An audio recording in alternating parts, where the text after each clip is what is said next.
Hey guys, welcome back to Electrical Car Repair Live. Thank you guys for watching and subscribing to the channel. If you guys have a BMW X3 guys, and I'm talking about generation E83 and F25 guys, both generation, and you have problems with your purge control valve and you're trying to find out how to test it, how to know if it's good, because maybe you have a code P0443 or code P0444 guys, stay with us and we'll explain guys how to test purge valve. Make sure to stay until the end. I'm going to show you a few tricks and how to double test it and make sure that it's good guys. Quick introduction to the channel guys. Now before we start, doesn't matter if you have a 4 or 6 cylinder engine, the procedure will be the same guys, because the function of the purge valve is the same for every gasoline engine.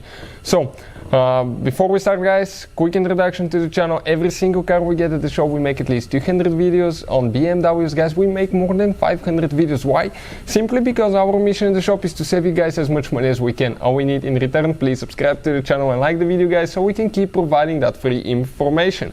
If you need to buy a new purge control valve guys, we'll have the link shared in the description of the video below for your convenience, so please guys check it out.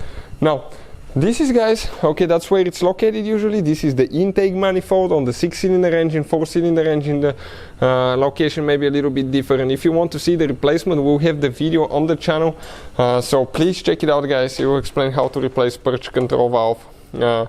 5 series X3, X5 that use that 6-cylinder engine, the procedure will be the same guys. We'll try to share the link in the description of the video below.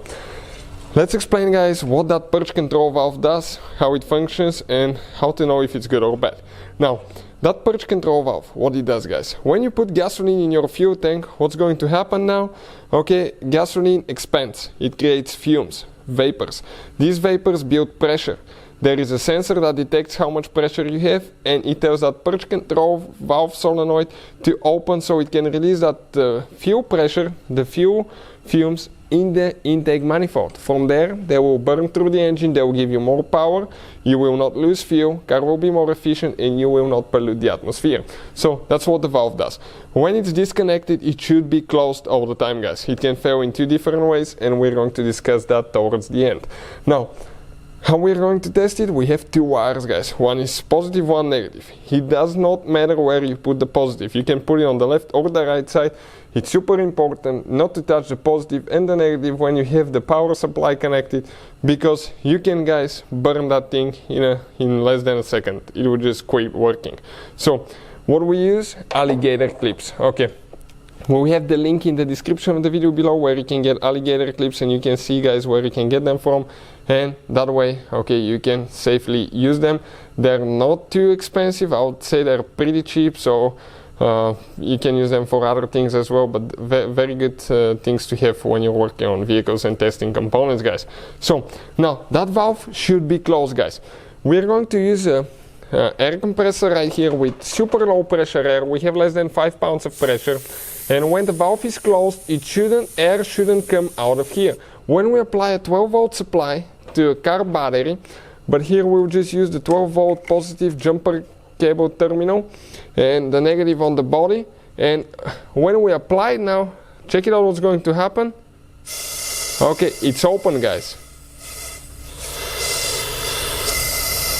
What? It's open. Closed. Open. Closed, open. So you can see air is coming out when we apply 12-volt supply, and you will hear the valve clicking. Now if it clicks doesn't mean it's good guys. You need to check the air supply, okay, the airflow, make sure that it's going through the valve, because sometimes it may click but the valve itself may not open and close, may be stuck closed, and as a result guys that can definitely be problematic for your vehicle. Now another thing guys, if everything checks out fine, check out the line right here, check out you want to check out right here guys the O-ring, and check out the other line that's coming from the fuel tank to make sure that everything's good there, and the O-ring on the other pipe as well. Hopefully guys the video will be helpful to any of you having a BMW X3. Thank you for watching guys, please subscribe to the channel for more help, and see you guys next time.